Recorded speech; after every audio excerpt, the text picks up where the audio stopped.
Good morning, good evening, good afternoon. Welcome back to Cannon Fodder, the channel for Arsenal fans all over this world. It's the evening segment now. Yes, yes. I hope you enjoy the morning show with both my brother and myself. And well, actually, you did because the amount of viewers I saw is still rising. 3,000 and rising for the morning show on a Tuesday morning. And well, I've got Elto, I've got James Rowe. I tell you what, I don't know where I'm coming or going. We've got James Rowe, yeah, my good friend. Of course, I've got my co-host and my brother back on this evening segment here. We're going to be reviewing some of the morning segment news we spoke about, and James will be talking about hopefully some interviews that he's got in the pipeline or that he's already published on towards the end of this podcast. So we shall see you on this other side of this music intro.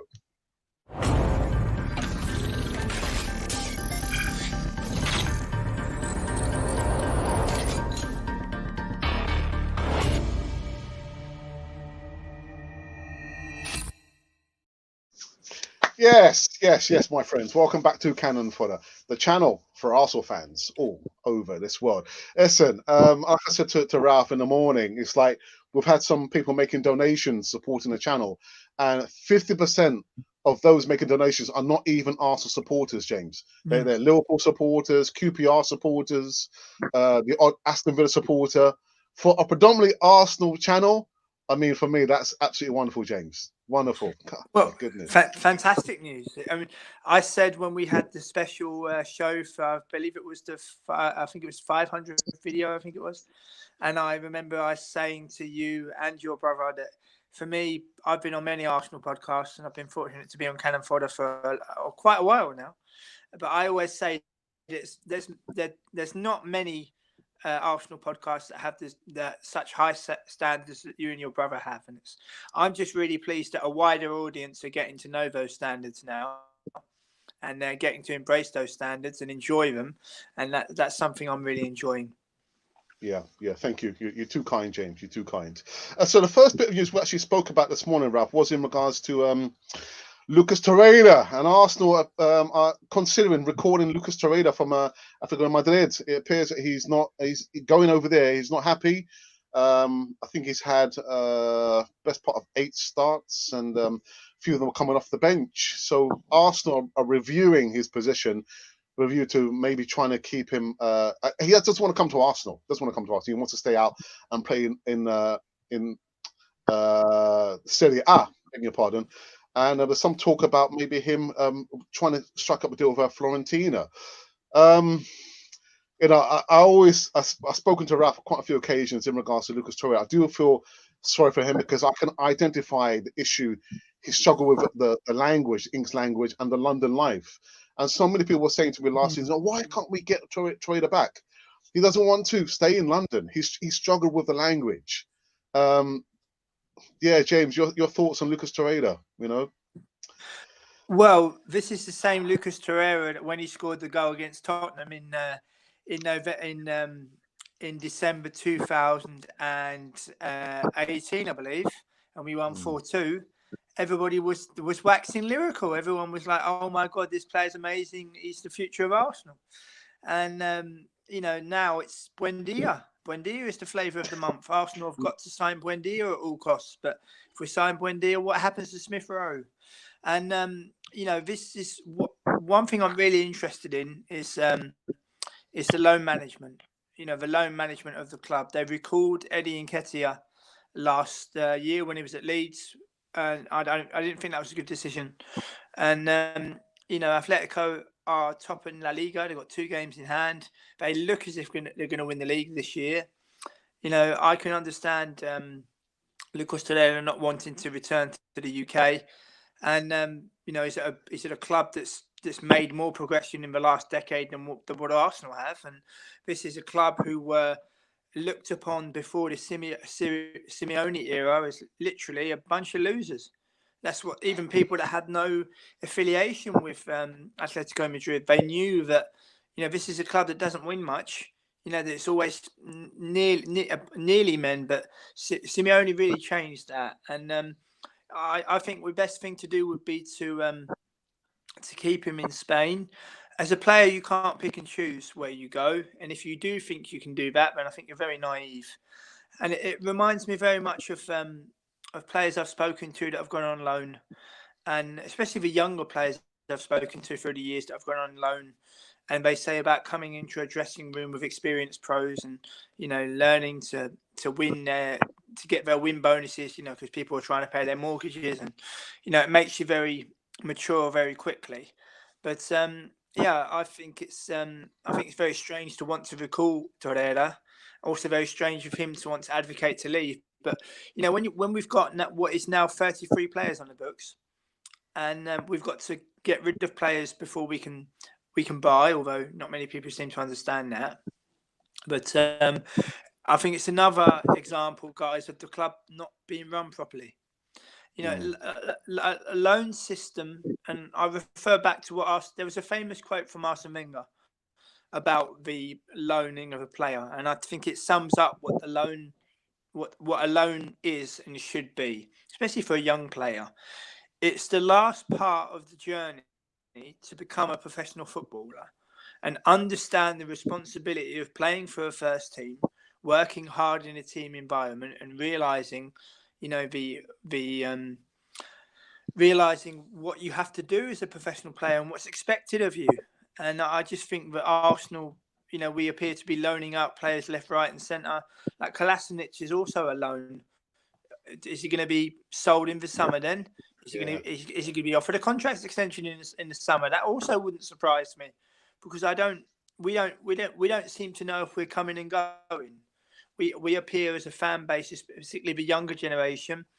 They have their flavours of the months, and then they simmer away, and then all of a sudden we have to go and buy this player. All of a sudden we have to go and buy that player. Smith Rowe and Saka and Tierney, it's a great core. Now, if they're fully fit, they've got to play every single game. They've got to play. And people say about buying Buendia from Norwich. What happens to Smith Rowe then?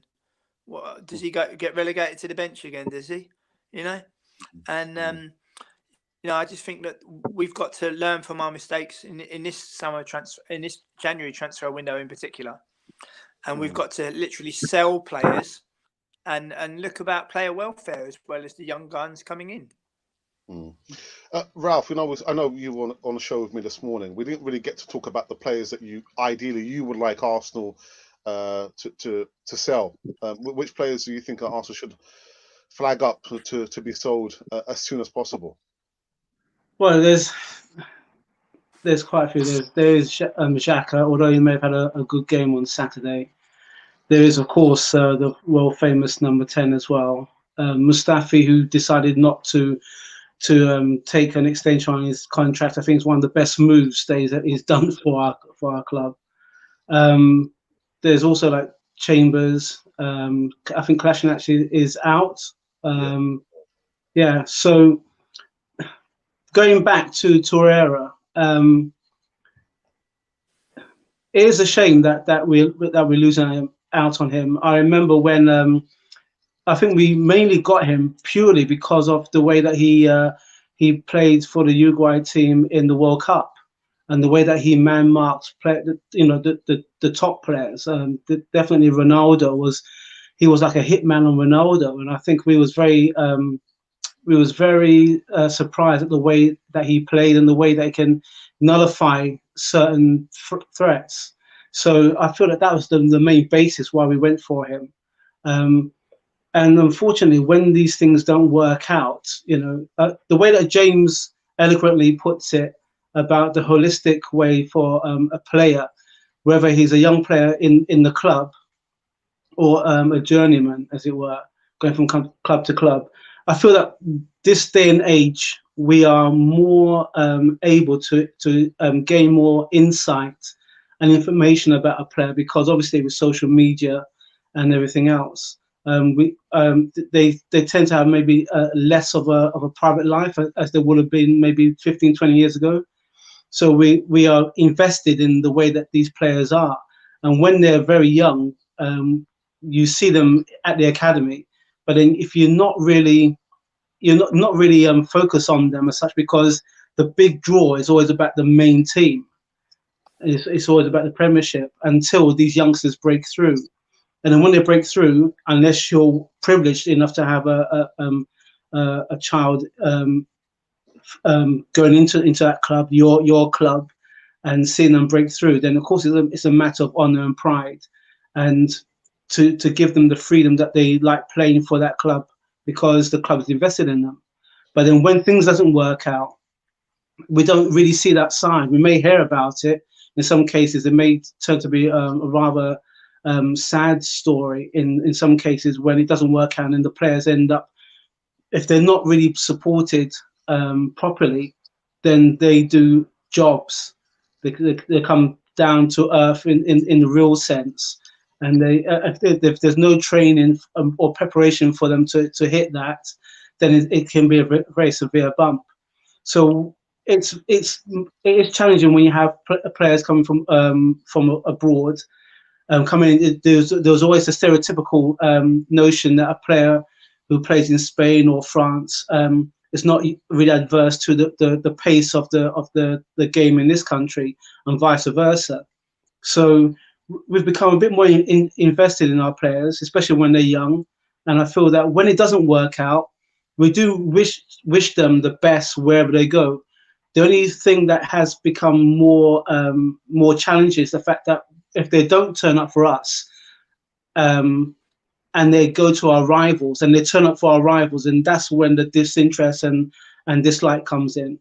But in the case of Torreira, I feel that if it doesn't work out, I'll be glad for him to go or stay where he feels that he's going to get the most of his playing career. In terms of the players going out, we know who they are. We often back them, and then we hope that they change, and then they don't change, and then they're toxic.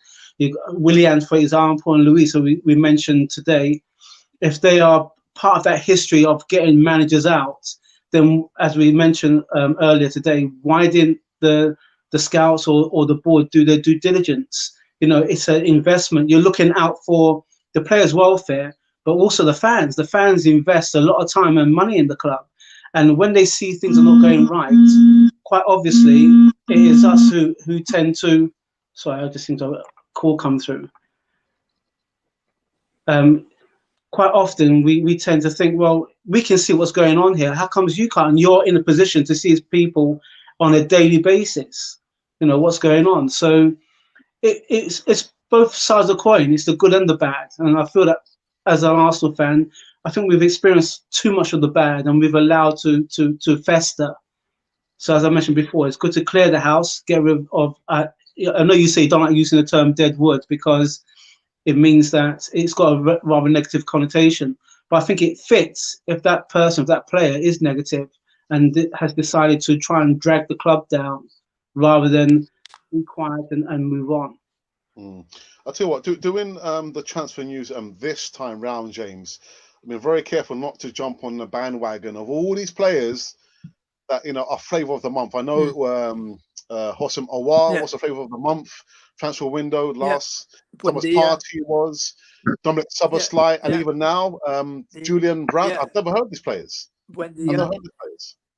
Well, I know of Julian Brandt from his time at Bayer Leverkusen, and I've interviewed a few German players that say he's very good. But it appears to be, the flavour of the month, the most popular player, the player that's good with the fans on social media, like Aubameyang doing conference calls with fans. When was the last time he scored a goal? So he's doing conference calls with fans, and you get the likes and the retweets and all the hearts and all the emojis. But when was the last time he scored a goal for Arsenal? Was it back in August? Was it back in August? Yeah, it was. It would have been the FA Cup. We are now in January, but nobody wants to talk about that. I stated on this podcast when asked by you, Alex, and Ralph, would you give Aubameyang a contract extension? I said no. I said reinvest that money, sell at the highest possible price, and reinvest that money in other positions, maybe another striker. But then you've got Arsenal fans themselves saying, oh, who's going to score our goals? Well, if you're going to go with a defeatist attitude of who's going to score our goals, then that's your starter for 10. And we've got 33 players on the books. We have an inexperienced manager. Yes, we've won 3 in a bounce, which is fantastic, but we've got a run from the end of this month all the way through to the end of February, which includes the likes of Leeds United at home, Manchester United at home, Leicester away, Aston Villa away, Wolves away, Manchester City away. It's not going to get any easier. And that's sandwiched in between a real massive European tie against Benfica, which I don't think we're going to win. I think Benfica will beat us in London, and I think Benfica will beat us in Lisbon. And people say, oh, no, you're defeatist. That's negative. If people only knew the size of a club like Benfica, they are absolutely massive. We are playing the biggest team in Portugal. You only have to look at their history. I believe they've won 37 league titles. And people say, oh, Portugal's only 3 clubs. Well, the likes of Braga have been doing very well. Famalicão have also been doing very well. The Portuguese league is got something about it. And Jorge Jesus is now back at Benfica. I will be very surprised if we get through that. And I believe this will be our last European campaign for a while. But then we win away at West Brom, and all of a sudden we're 3 points behind third place. But people seem to be forgetting teams above us have games in hand, which we don't have. We've played 17 games this season. But as I say, for me, it's just a case of getting through the transfer window in one piece and making decisions that might not be viewed as popular, but you have to do them for the long-term benefit of the football club. So are you saying in effect that you wouldn't like to see Arsenal buy any players in this transfer window? I don't want to see any players, bro. None at all. None at all. Because people talk about Buendia. Okay, what happens to Smith Rowe? What happens to Smith Rowe when Buendia comes in? What happens if Monaco come in for Buendia? What happens if Monaco come in for Smith Rowe? Would you if you're Emil Smith Rowe and Monaco come in for you, are you going to turn them down? I wouldn't turn them down. I love Arsenal to bits. I love Arsenal with all my heart. But if I'm Smith Rowe and Arsenal sign Buendia and Monaco come in for me, that's it. I'm gone. Because you have the opportunity to play in a very, very good league, and you're 20 years of age, and you're playing in a technically gifted league for one of the best teams in the league. If you've got a league of Lyon, St Etienne, Paris Saint-Germain, Marseille, Monaco, Lens are doing very well. They've always had a great youth academy. People forget, particularly Arsenal fans, when you buy, it blocks the pathway for others, like McGuinness and Ballard. I wonder what's going to happen to them.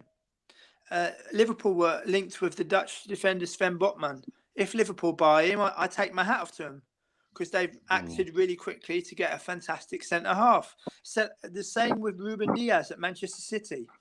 I knew about Ruben Diaz from his time at Braga, and knowing how good he is, signing for Benfica, becoming one of the best defenders in the league, playing for Portugal, and now is, I think, the first name on the team sheet for Manchester City in the defence. So we've got to come away from this buying is the only solution, because if we want to stockpile players, but the worry I have, guys, is people like Aubameyang, Willian, Luiz, Ozil, they will leave the club, but they will be kind of celebrated going out the door.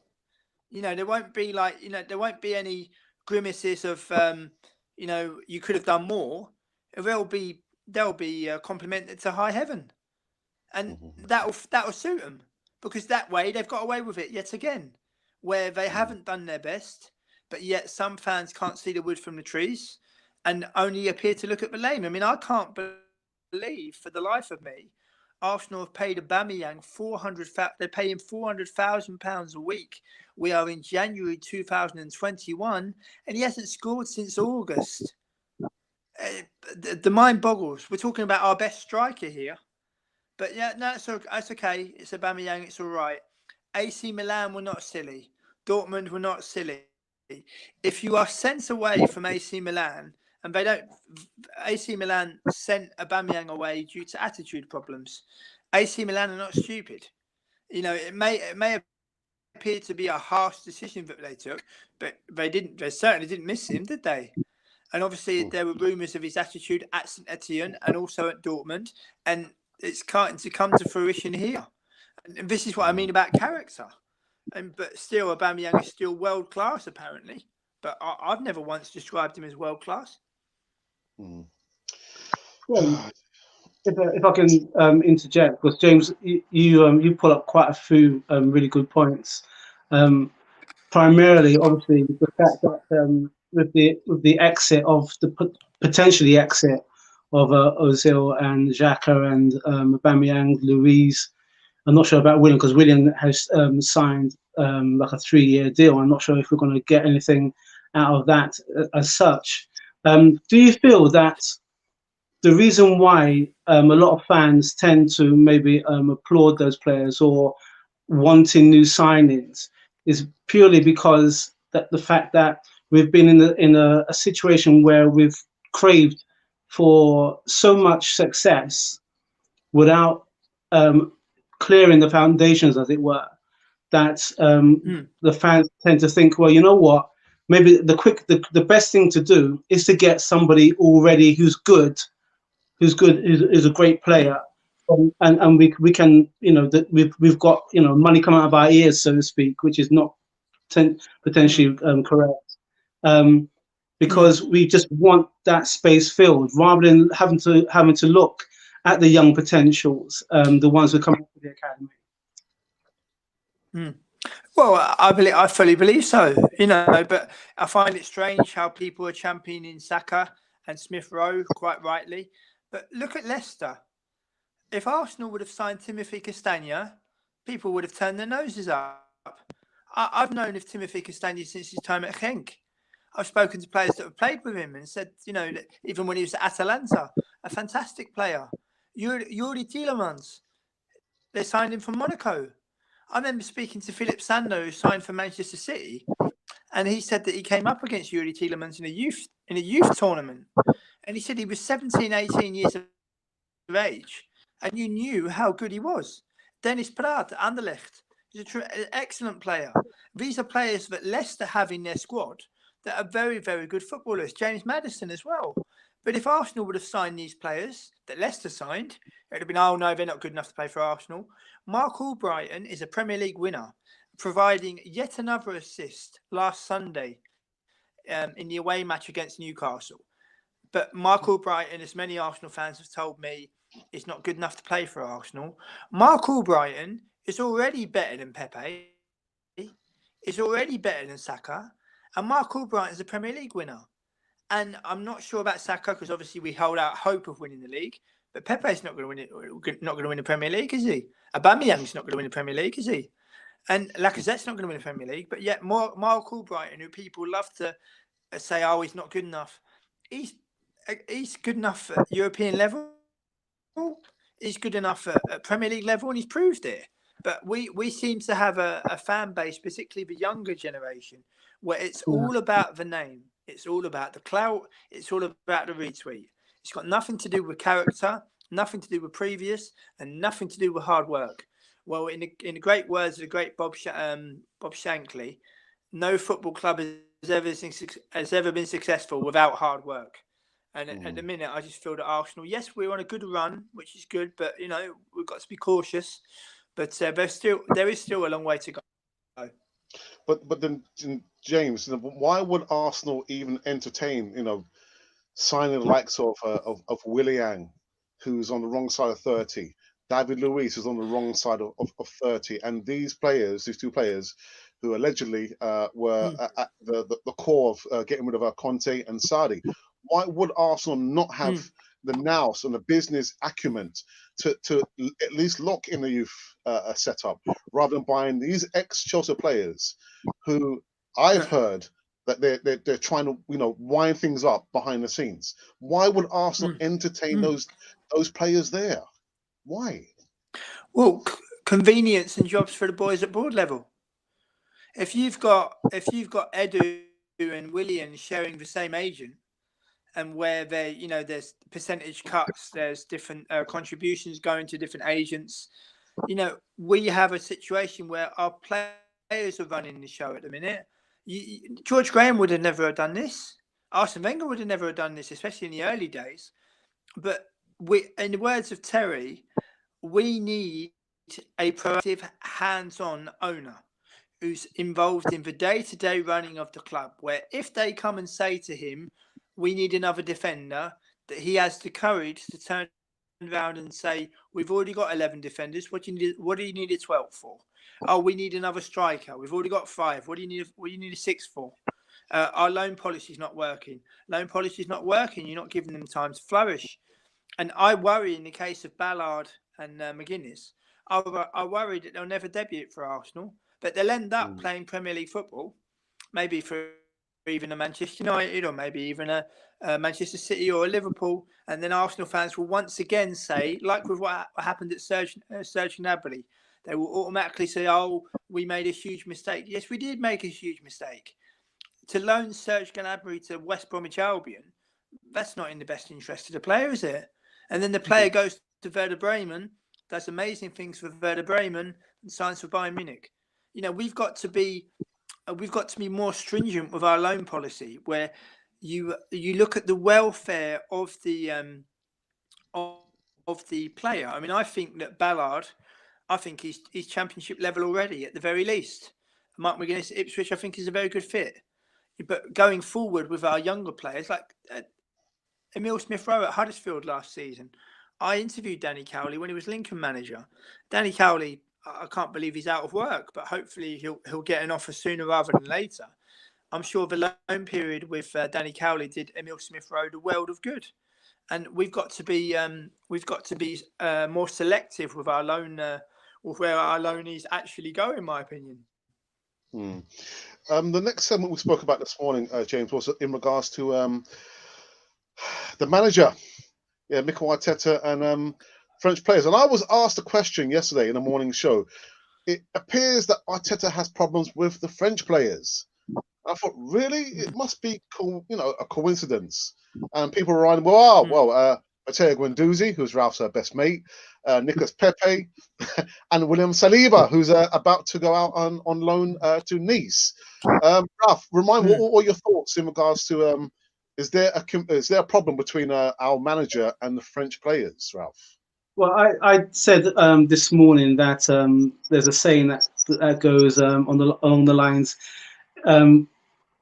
when it happens once, it's a coincidence. When it happens 2 or 3 times, there's intent.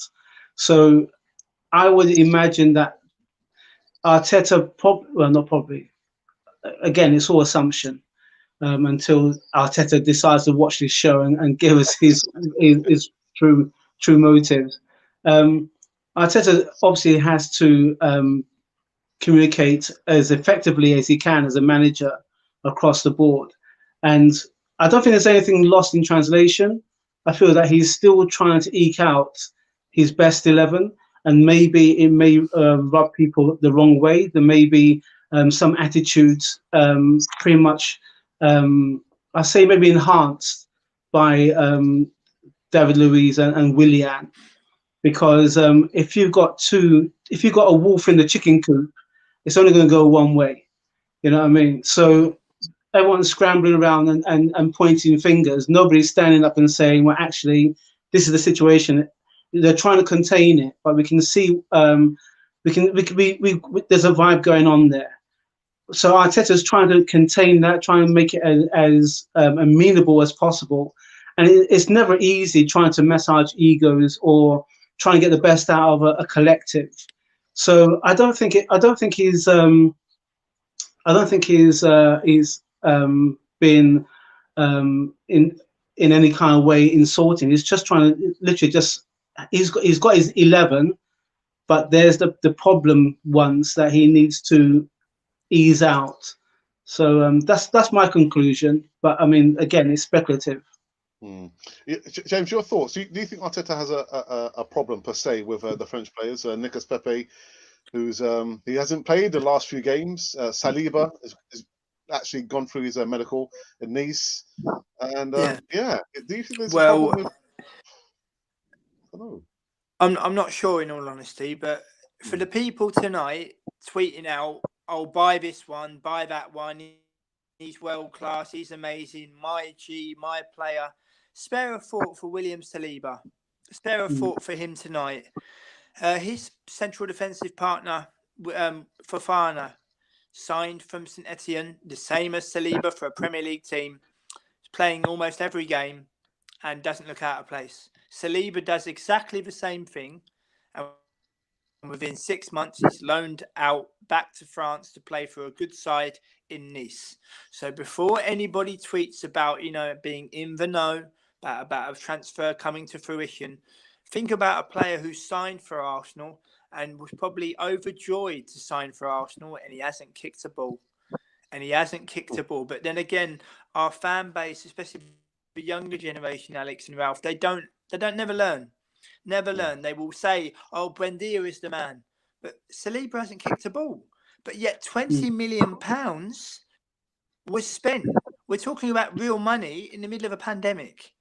We're in the middle of a pandemic where money is tight for people, money is tight for countries and families and lots of different people.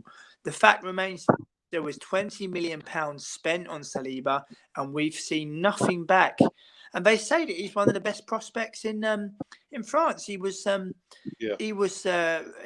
compared to Varane, but his confidence would have taken a massive hit.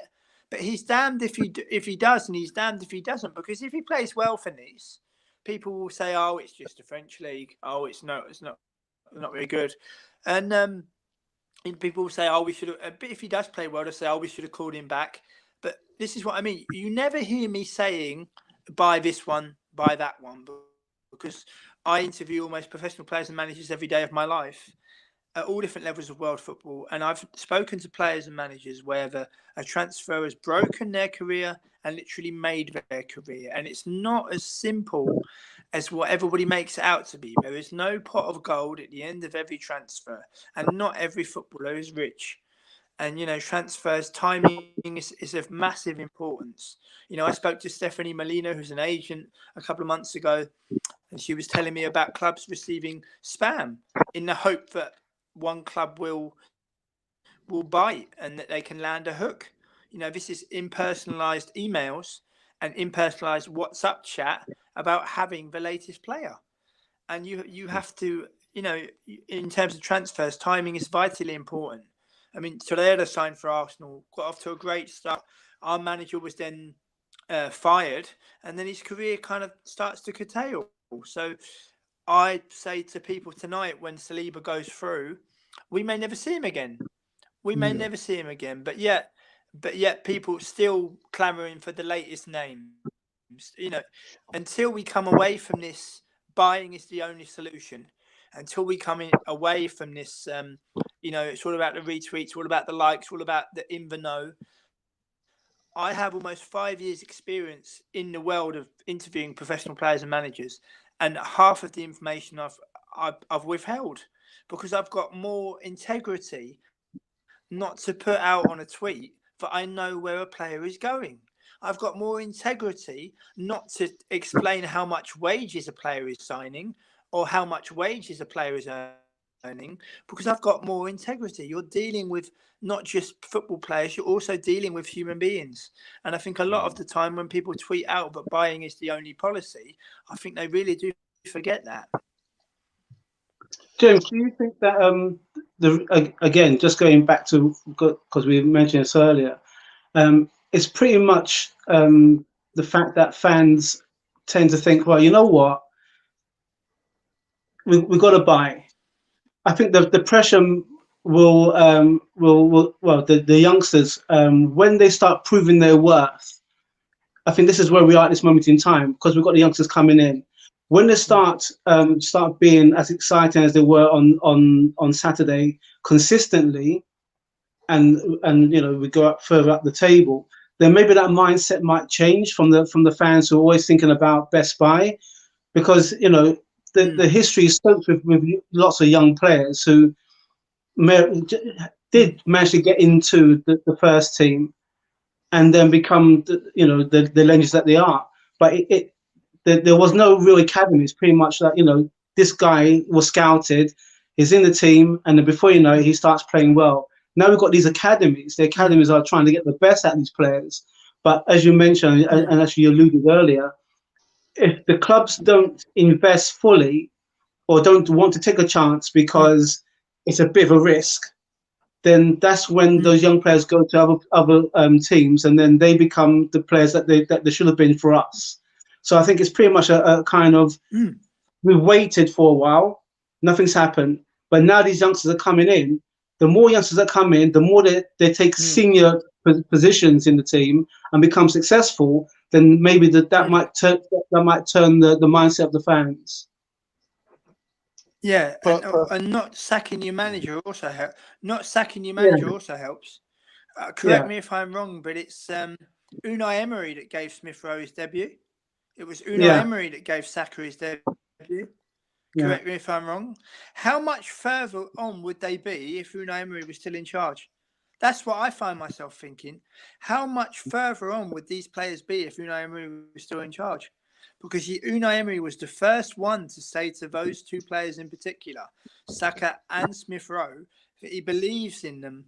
I mean, I watched Smith Rowe against Sporting Lisbon in November 2018. It was an awful game, but Sporting Lisbon were extremely physical and Smith Rowe held his own and he didn't look out of place. And I'm thinking, this is one of the biggest teams in Portugal and he doesn't look out of place. And Unai Emery had the belief and the faith in him. And I'm sure if you ask Smith Rowe about players and managers that have, played a key role in his development as a professional footballer, I'm sure he'll mention Unai Emery. He's doing tremendous things with Villarreal. They won yet again last weekend. They look on course to qualify for the Champions League already. And Villarreal have some very good players, but they're all the noses are in the same direction. All the players want to do well for him.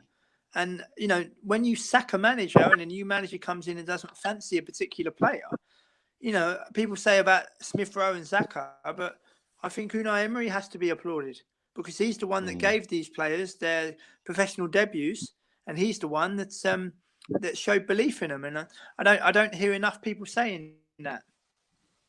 No. But Ralph, you're talking about the fan base. I think it's more to do with the younger part or section of our supporters who treat the players like bubblegum. They want that instant rush, and the moment the taste goes, they're not interested in the player. I think it's more to do with the younger fan base who don't really know the history of Arsenal, who probably won't know about Rocky Rocastle, Tony Adams, O'Leary, all those players who actually came through the youth system, and would far rather have that quick rush. Arsenal, go and spend the millions, get this player that I've never heard of, but I think it's more to do with the younger fan base rather than the more mature supporters who've supported Arsenal for a good bit of years, But if I can step in as well, just to end on your point, I would also say that it's the competing clubs as well, because if you remember, if we're going to try to appeal to the wider audience, regardless of what teams that they support. Not more than, I say, 15, maybe 20 years ago, nobody really knew about Man City. They knew they were a good team, they're a good Northern team, and they always came up short against Man United. You had Chelsea, which was a good London team, but then they didn't have a Russian billionaire. So when those things came into play, because if you remember, it was always Man United, it was always Liverpool, it was always Arsenal. Arsenal always seemed to be like the disruptor, because you had Liverpool as a major force. Actually, I was just watching some highlights of the 1971 FA Cup final.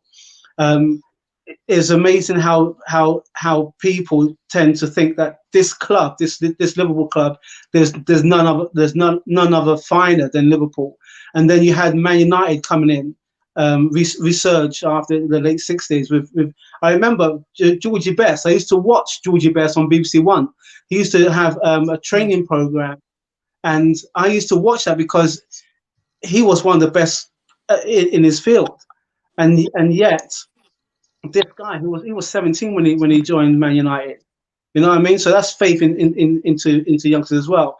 But going back, so those clubs that we kind of liked them, but all of a sudden when they started getting the money, it was the money that transformed them, and then all of a sudden they became the clubs that they are now, that they can actually invest, they can actually get one of those players. And I think during that period of time when they were transitioning and winning, that's when the younger fan base came in. I started thinking, well, that's the way that I'm going to support Chelsea because they've got a Russian billionaire. I'm going to support Man United because Man United always seems to win everything. There was no, I don't want to say there isn't, but I'll tie them on the same brush. But the fan base changed purely because of the successes of those clubs through money. So Man City and Chelsea, we always say about how they always bought the Premiership, but because they were able to get those players, our players that we had to ship out because of the stadium and everything else, that was the quick win. That's the chewing gum.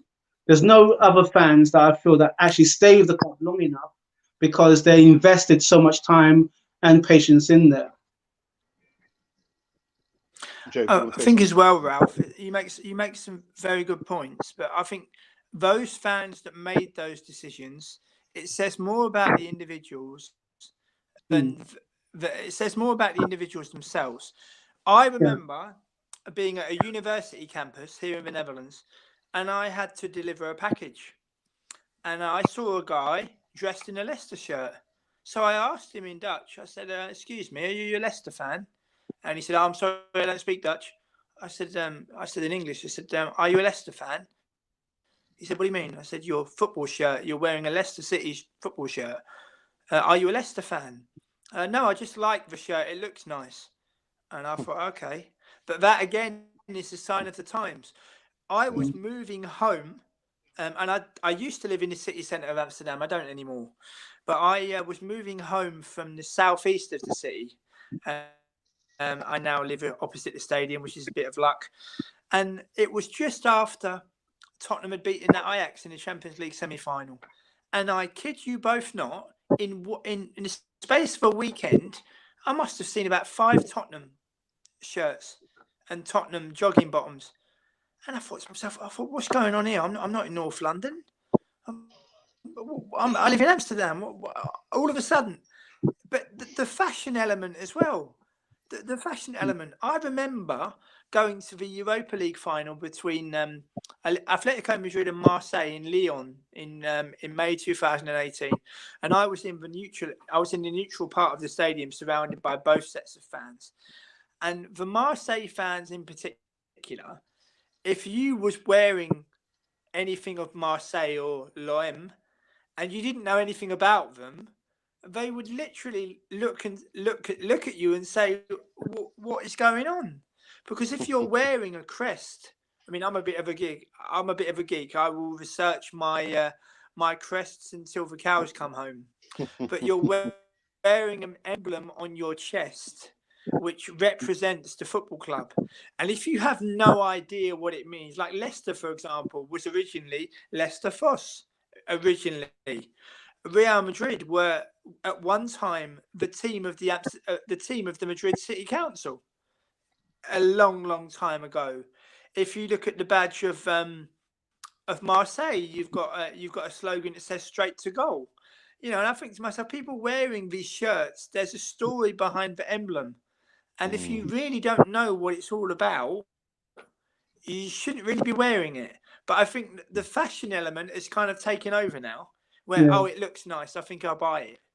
But again, if you've never set foot in that football stadium before, if you're wearing a Marseille shirt and you're walking around Paris and you're wondering why people were giving you dirty looks, then you shouldn't be wearing a Marseille shirt in Paris. The same way if you're wearing a River Plate shirt in certain areas of Buenos Aires. The same way if you walk around Amsterdam with a Feyenoord shirt on. People, first and foremost, are going to stop the person, not in a rude way, but if folks are like the local rivalry between Ajax and Feyenoord, it's 2 different cities for a start, an hour away by each other on a train. If a Feyenoord fan is walking around Amsterdam with a Feyenoord shirt on, somebody will stop them and literally say to them, "Are you lost? Are you okay? Do you know what you're doing?" Because of the risks involved. But I think the fashion element has gone too far. To give you a little bit of a story, I was in a sports shop with my partner in Spain, and there was a shirt of Huesca, and Huesca are now a La Liga team again. They lost to Barcelona last night. They won the Spanish second division last season. And it was a child size, and my partner was joking by saying, "Oh, maybe you should buy that for your nephew." I thought, no, I don't know anything about Huesca. He doesn't know anything about Huesca. He knows about Arsenal and he knows about different clubs because he's learning. But my partner was like, "Oh, if you get him, nobody else will have that shirt." I said, "Yeah, but if he's going to wear that shirt, he needs to know a little bit about it." And I just think the fashion element has just gone too far now. It's just, whereas it's not like, for example, to wear the shirt of your rival. Nobody would ever do that. But I just think the fashion element now is just kind of taken over, where you have people who are not even from the continent of Africa. They're from Europe or England or Wales or Scotland, and they're wearing shirts of Cameroon and Nigeria. Yeah. I believe that the only connection they have with these countries is an internet connection. But, if you was to ask them what's the capital of Cameroon, if you were to ask them what the capital of Nigeria is, I don't think they'll be able to tell you. So I don't think it's just club level. I also think it switches to international level. And obviously you've got freedom of choice, but the emblem on the shirt is the most important thing, really. Well, Alex and I, before Alex goes into the responses, Alex and I, we was about to do a 3-parter video. So we stopped off in the Sports Direct in Tottenham, and we were both wearing Arsenal tops. And we walked into the shop, and the security guard looked at us to say, like, what the hell are you thinking? I mean, we want to get a football. So we got a football, and I was just trying to play keepy uppy in the shop. Alex just looked at me to say, "Ralph, let's just get the ball and get out." We got to the till, and there was a guy standing behind us. I'm not sure, Alex, if you remember, the guy standing behind us, and he's wearing his Tottenham top. Yeah. And he said to us, like, guys, like, what are you doing? Turned around to look at him. This guy's about 6 foot something. And I said, "Look, we're just trying to get a ball, right?" And so we got the ball, and I must admit, we hijacked out of there, because there's some things you can do and there's some things you shouldn't do. And I think that if it was actually, we saw a Tottenham fan in Highbury, but we didn't challenge it because that's just the way it is. But when we went to our Sports Direct, it was that security guard's face was a laugh, I must admit. And we're just checking in now. I've just got James Rowe has been talking about, we got Arsenal, and of course I've got my brother Raz as well, just catching up on the morning news. Make sure you subscribe to Canal 4 TV. Hit the bell notification button so you can receive all the latest news right here on this channel. So let me go in the live chat for the first and maybe last time. We've got Ashton Bronsdosso says salute to Kolasinac for taking a pay cut to help Schalke. Voldemort could do the same. It's his boyhood club after all. Yes, it is. Welcome back, Bronsdosso. Shadow says no transfers for Arsenal. I think we should sign a new keeper. Well, nah, because I said this morning I'll go for Matt Macy. Matt Macy in the last transfer window did say maybe I need to leave Arsenal to try and find some first team football. Matt Macy, rather than Arsenal spending $2 million for Alex Runnison, you've got Matt Macy. Matt Macy. Yeah. And then that enables the next guy who's at the under 23s to make that step up. Yeah. And the Martinez Leno situation, we all see what's happened with that one. And it's I think in the summer we'll be looking for a goalkeeper anyhow. But small details, Alex and Ralph. Yeah. Sanjay Joseph says, "Hi, Alex, a long time. I hope you are staying well, my friend. It has been a long while, actually." Shadow goes on to say, well, actually, I've done that one already. The best sign Arsenal can make in January is experience number 2 for Teta. James? It's a good shout, but will he have a lot of say?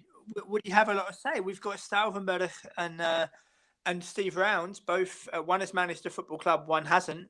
And you wonder how much influence they actually have. Ralph, here's one here for Ralph. This comes from Sanjay.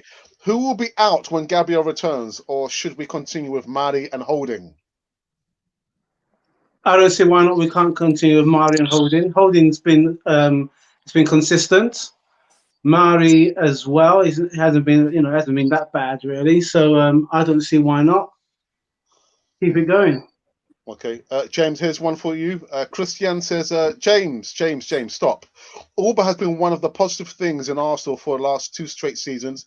He has a bad season so far. Stop blaming him. I'm not blaming him necessarily, but if you're gonna offer someone £400,000 a week, and they score 1 goal in August and they score 1 goal in January, then you've got every right to think what's going on here. So it's not just about him. It's not about certain players. I'm trying to explain to people as well, dealing with professional players and managers like I do, that it's not as simple as everybody makes it out to be. And considering his age, I still think it was the wrong decision. Yeah. Just to jump on that as well. So are you saying that, not you, James, but to Christian? So Christian, are you saying that he may have saved us for 2 seasons, but it's okay just to not? It's okay just to turn up and get paid.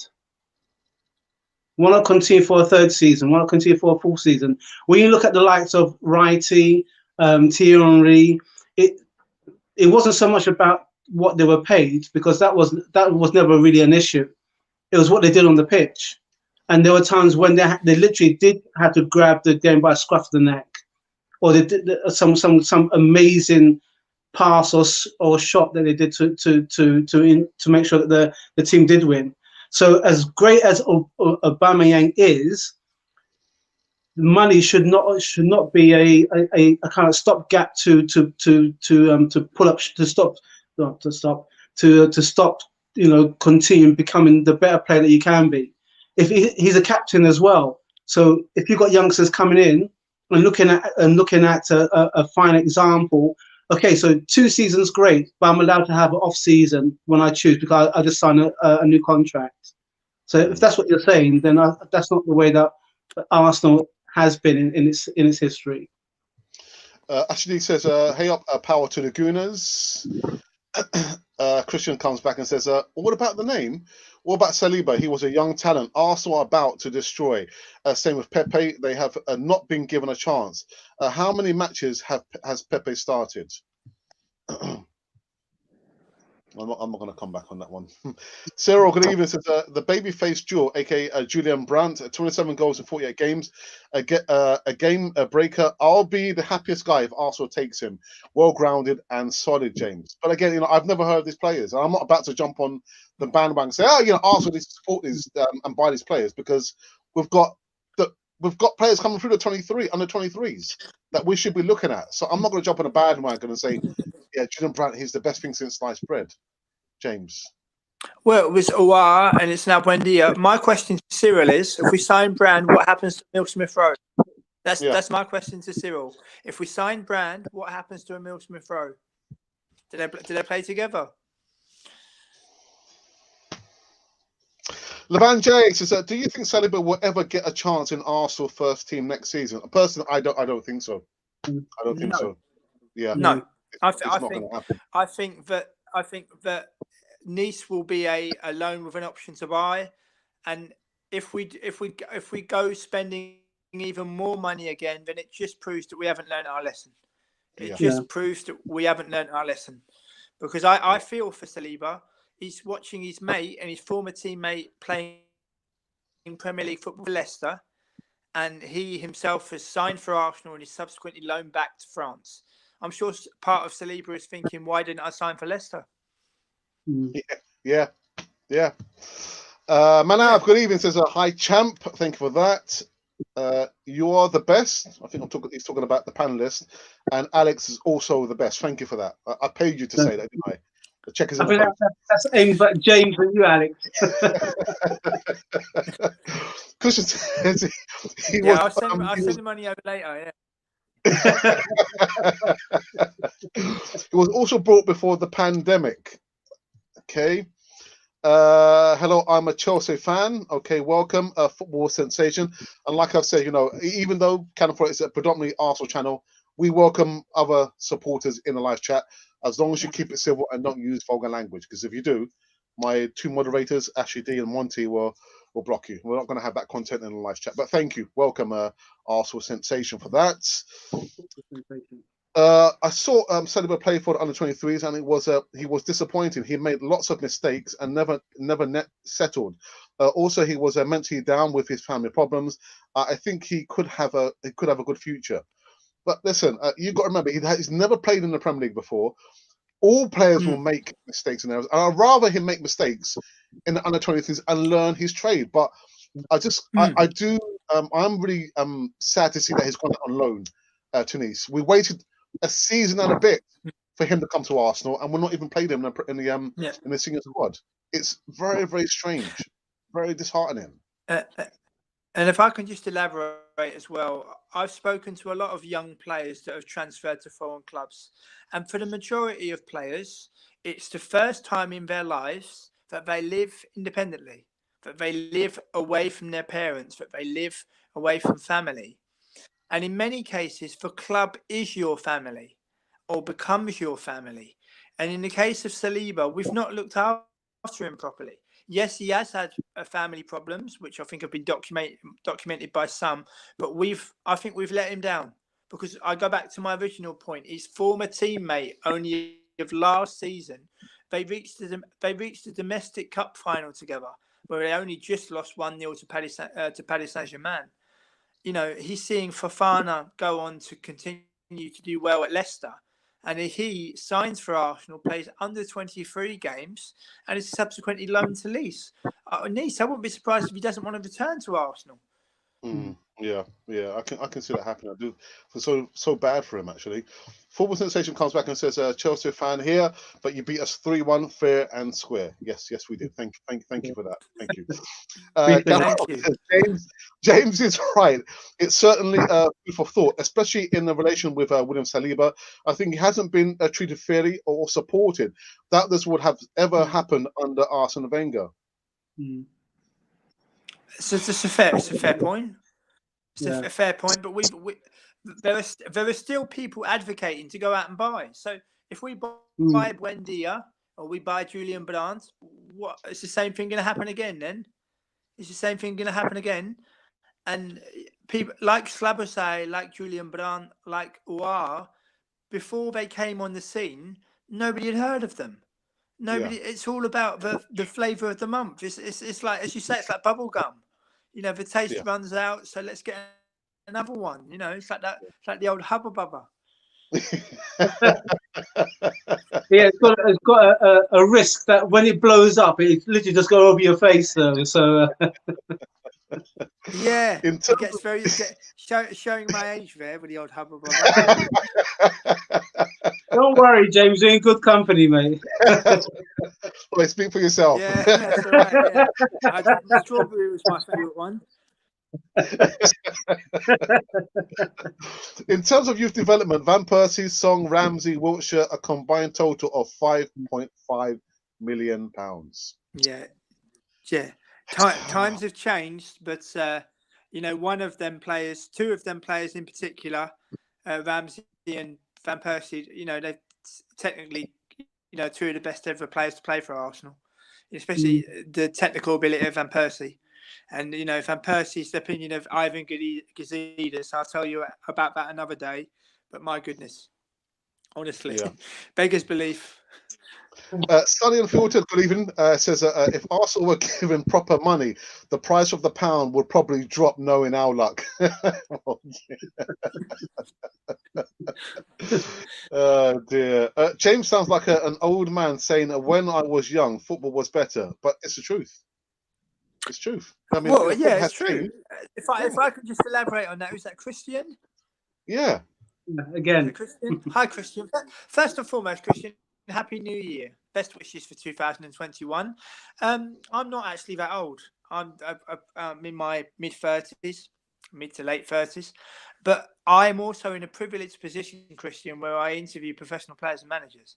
So when you're dealing with the likes of a Jamie Carragher or a Graham Potter or a Danny Cowley or someone with an Arsenal past like Bob Wilson or Sebastian Larsson or Charlie Gilmore, you get to see a different perspective and you get to hear a different perspective about football. And you get to understand a little bit more behind the screen, so to speak, of what you see on TV. And I always pride myself on, every professional player or manager has a story to tell.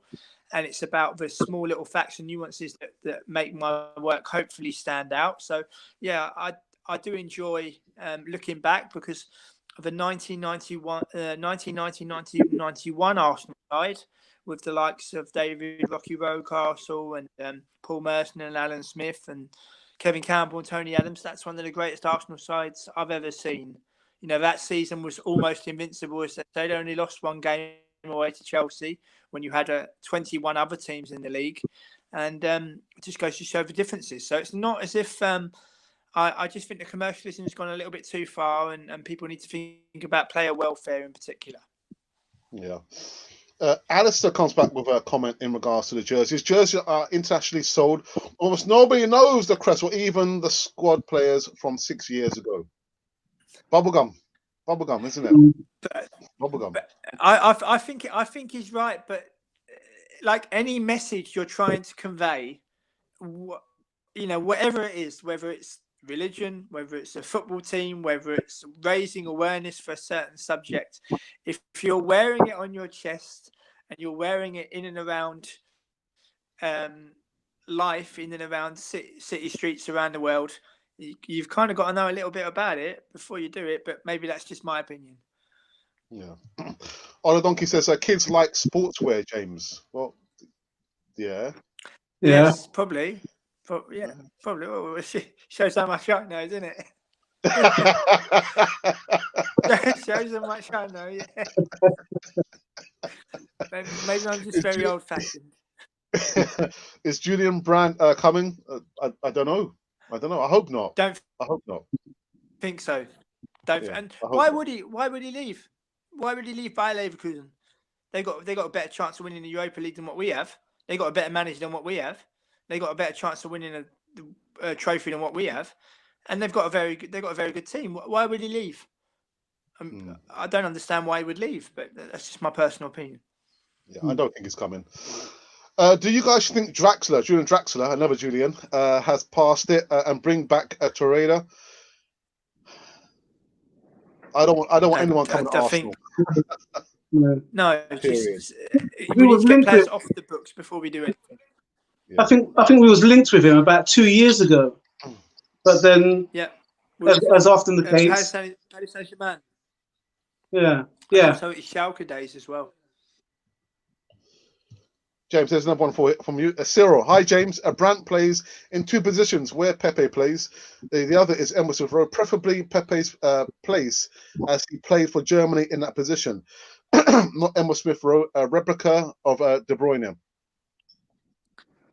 I don't think you can replicate Kevin De Bruyne, but that's just my opinion. But I always respect the opinion of every gooner, young and old. One more, maybe. Sebastian, good evening. Says, when we are going to see Balogun? I have no idea. He hasn't signed a contract extension, as far as I know, anyway. Nketiah got a chance and didn't deliver. Doesn't Nketiah deserve a chance to prove himself? I think he does, but I know James thinks that we recalled him back too soon from Leeds. Do we want him to make history at Liverpool? James? We don't want him to, but he probably will do. Yeah, he probably will do. Sheffield United submitted a bid of over 20. I think Sheffield United submitted a bid in the summer, which was rejected by Arsenal for Balogun, and now we're going to watch him walk out the door for nothing. If you want any proof that the club's not being run properly, then that's it. But if he wants to go and play, which is the most important thing, then good luck to him, I say. Yeah. I thought we tried to stop this kind of ridiculous letting players walk out the door for nothing. Don't we have somebody in place there to oversee that, or have they been sacked along with the other staff? It's ridiculous. Dear me. Buendia is a good idea. He doesn't cost that. We won't lose money if it doesn't work out. We've come to an end on the podcast, but before we'll finish this one, I want to hear from James about any up-and-coming interviews you may have at hand, James. Okay. Well, I'll be speaking very soon to former Chelsea and Tottenham player Jason Cundy. Upcoming interviews will include the likes of Andrew Barrowman, who plays for Birmingham City, and now playing back in Scotland before he retired. Also, upcoming interviews include the Gambian striker of FC Zurich, Hassan Cissé, also involved in helping his country to qualify for the African Cup of Nations in Cameroon next year, and also Conor Kirby, who plays for Harrogate Town. So a really, really busy year, but hopefully a very, very important year with some very interesting decisions to make with a bit of luck. Yeah. Usual. Yeah, Cundy. Well, James. Well, I said that once you've left that WFI, it's like you've just kind of soared to infinity and beyond, James. Well, it's a journey. June this year will see my 5-year anniversary since the very first interview. So to be over the threshold of 300 interviews and to look back on a portfolio with among others Jamie Carragher, Viv Anderson, Bob Wilson, Danny Cowley, as well as Dutch players as well. Everyone has a story to tell, and to make such progression where you got your LinkedIn page and you see that Bayern Munich and Manchester United and the FA are looking, which is fantastic. But I'd much rather somebody, instead of looking, sends me a message by saying, "James, you free next Wednesday for a Zoom call?" But I've had as well. I've had the Dutch FA and the English FA both view the profile as well. So I'm hoping that this year somebody finally picks up the phone and says, "Right, we've seen enough. We'd like to speak to you." But what will be, will be. Amazing. Oh, Alex, did you before we came on, did you talk to James about what his 11 might be, past, present, and future, as it were? I haven't had a chance yet. Ooh, can you give me a chance to have a little bit of a think about that? Yeah, we're not doing it now. I think we're going to do it. This is Saturday. Saturday with Terry as well, James. So if you are available on Saturday, by all means, come on. What time would that be? It's yet to be confirmed, so maybe we can talk about it once we go off the air. Okay. You can tell us what time if you we'll see how it goes. I'll try to do my best, but I can join you next Monday and next Friday, of course, regardless. So that should be okay. Okay, brilliant. So that's it, guys. So another end to a evening segment, over here, and like I said early in the day, the morning segment, that's going to be the last one now for quite a while, and I'm going to be back to my placement of work unless Boris Johnson comes up with a real breaking news at 8 o'clock, which is roughly an hour and 15 minutes time. So but as of now, there will be no more live shows. It's a shame because I was really enjoying them with Eltel, the original Godfather, and and I had my brother Ralph join me as well. But guys, it's been a good one. Some quite feisty comments in the live chat, and I didn't get to all the comments. So I do apologise. Say again, Ralph? That hour flies by. Yeah. Hour and almost 10 minutes. Do you want to do the outro, Ralph? Well, guys, first and foremost, thanks very much for joining us this evening. And if you're wondering what you've been watching, guys, you should know by now, you've been watching Cannon Fodder, the channel for Arsenal fans all around this world, especially with James